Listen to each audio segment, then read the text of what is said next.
কালকে রাত্রিরে খেলতে গিয়ে পা কেটে পড়ে আছে।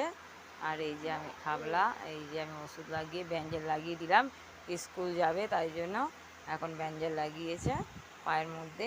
এই এত বড় মেয়ে এখনও দৌড়াতে গিয়ে পা কেটে বেড়াচ্ছে। আর এই যে এখন পায়ে ব্যান্ডেজ হচ্ছে। আমি আজকে ওর নার্স, আমি আসছি।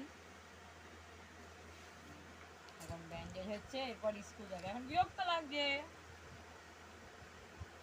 ভালো করে করো। ও ভালো করে হচ্ছে না, ভালো করে করতে হবে। করার সময় তখন মনে ছিল না, দৌড়ে দৌড়ে গিয়ে, বন্ধুরা তোমরা কেউ আচার খেয়েছো? ও নাইটি পরে দৌড়াতে দৌড়াতে দুম করে আচার খেয়ে গেল। ফুলটা মারবি, এতখানি দিস না ফুলটা। তোমরা যদি কেউ এমনি নাইটি খেলা খেলতে চাও, পরে গিয়ে দুম করে আচার খেবে, আর তখন তাহলে এখানে আসো। হ্যাঁ, এই যে খাচ্ছিল মাঞ্টো মুড়ি, মাঞ্টো মুড়ি, মাঞ্টো মুড়ি কেলিয়ে ভুঁড়ি। টাটা, লাইক করো।